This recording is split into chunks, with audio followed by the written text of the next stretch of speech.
31 मई 2026 पुरुषोत्तम मास की पूर्णिमा और मिथुन राशि के जातकों के लिए तकदीर का खेल बदलने वाला है। आपके वो रुके हुए कार्य पूरे होंगे जिनकी आप काफ़ी समय से उम्मीद लगाए बैठे हुए थे। वैवाहिक जीवन, व्यापार और नौकरी में शुभ संकेत मिलते हुए दिखाई दे रहे हैं। यह पूर्णिमा 3 साल बाद इस पूर्णिमा का योग बन रहा है। जी हाँ, यह मलमास का महीना, पुरुषोत्तम मास का महीना है। यह योग 3 साल बाद बन रहा है।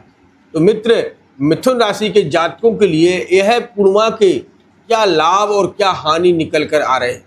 कुछ उपाय करने से बेहद ही संपूर्ण लाभों की प्राप्ति होगी। जी हाँ मित्रों, मैं वीडियो के अंत में आपको 4 उपाय बताने वाला हूँ। इनको आप करिएगा, निश्चित तौर से माँ लक्ष्मी की कृपा आपके घर में अवश्य बरसेगी।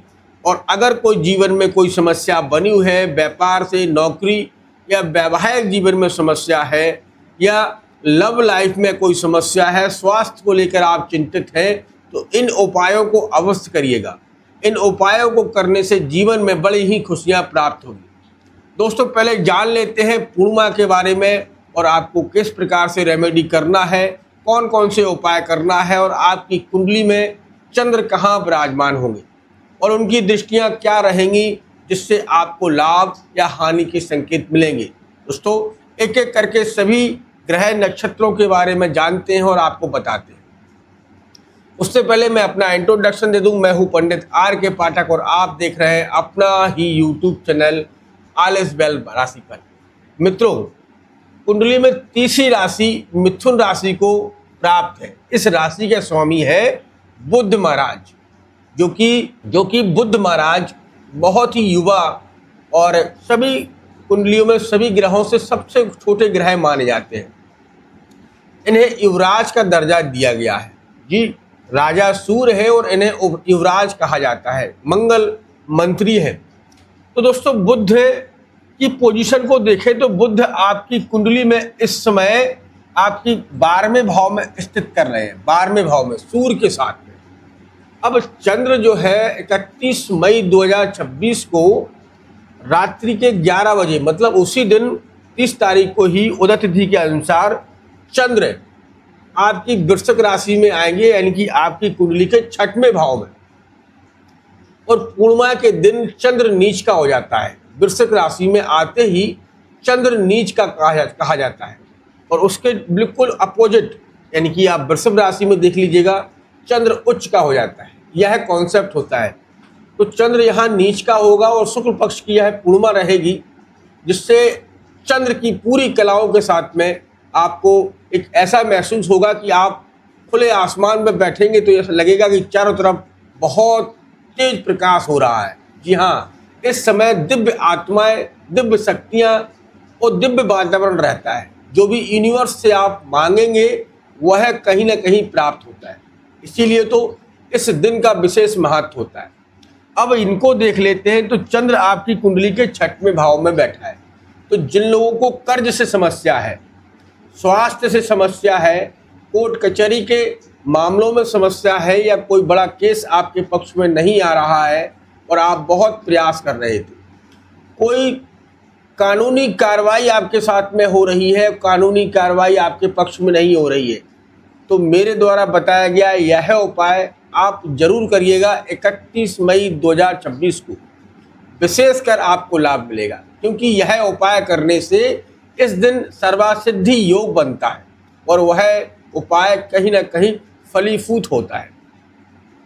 दोस्तों, चंद्र की दृष्टि आपके धन भाव पर देखा जाए तो 12वें भाव पर है, जहां कोर्ट कचहरी और मामले, स्वास्थ्य जुड़ी समस्याओं के लिए बहुत ही अनुकूल माना जाता है, क्योंकि चंद्र मन का कारक है। और मन की दृष्टि आपकी जो कहीं बहक ना जाए, बदल ना जाए, किसी क्षेत्र में, गलत क्षेत्र में ना चले जाए, तो इस समय पूर्णिमा के दिन किसी प्रकार का मांस मदिरा का सेवन नहीं किया जाता है। और इस दिन चरित्र पर कोई दाग ना लगे, इसलिए कोई भी गलत कार्य ना करें, क्योंकि इस दिन आपके ऊपर दाग लग सकता है। इस दिन का विशेषकर ख्याल रखें, क्योंकि पूर्णिमा के दिन अगर आपके द्वारा कोई गलत कार्य होता है तो जरूर आपके चरित्र पर दाग लगा जाता है, जो कि दाग फिर काफ़ी समय तक बना रहता है। इसीलिए इस दिन कुछ जो है गलत कार्य नहीं करना चाहिए। इस दिन भगवान विष्णु और माँ लक्ष्मी की पूजा करना चाहिए। इस दिन रात्रि में 11:11 पर चंद्रों के मंत्रों के द्वारा आप संबोधित करिए। उन्हें जो है दूध, दही, अक्षत से उनका जो है श्रृंगार इनको अर्पित करिएगा। एक घी का दीपक भगवान विष्णु के सामने रखिएगा। हो सके तो सफ़ेद कौड़ी और सफ़ेद मिठाई उन्हें अर्पित करिएगा।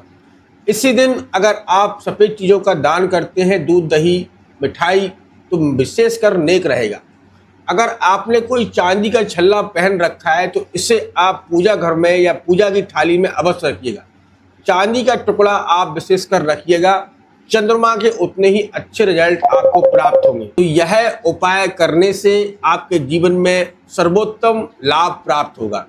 इस दिन चांदी की चीज़ों का दान ना कर सकें तो सफ़ेद चीज़ों का दान करना आपके लिए अति उत्तम रहेगा, क्योंकि बुध और चंद्रमा की युक्ति से आपके व्यापार में तरक्की के योग बनेंगे। बिगड़े हुए काम तो पुनः स्टार्ट होंगे। पति पत्नी के संबंध सुधरेंगे और निश्चित तौर से लाभ के संकेत आपको बनते हुए दिखाई देंगे। इस दिन चांदी धारण करना आपके लिए अति उत्तम रहेगा। अगर आप मोती भी पहनते हैं तो मोती आपके लिए जो मन की शांति के लिए अति उत्तम रहेगा। व्यापार में अगर कोई समस्या है तो आप जरूर जो है इसी रात्रि में चंद्र को अर्घ देकर मंत्रों का जाप करते हुए, पूर्णिमा का व्रत रखते हुए आप कर सकते हैं। निश्चित तौर से आपके व्यापार में भी 4 चांद लग जाएंगे और हर एक समस्या का समाधान आपको मिलता हुआ दिखाई देगा। तो दोस्तों, ये इतना आप करिएगा, निश्चित तौर से आपको लाभ मिलेगा। जीवन में उन्नति के संकेत आपको मिलते हुए दिखाई देंगे। भगवान की कृपा आपके घर पर बरसेगी और हर एक कार्य आपका बनता हुआ दिखाई देगा। दोस्तों, आप मिलते हैं बहुत जल्दी एक नेक्स्ट वीडियो के साथ। तब तक आप अपना ख्याल रखिएगा, सुरक्षित रहिएगा। धन्यवाद। जय श्री राम।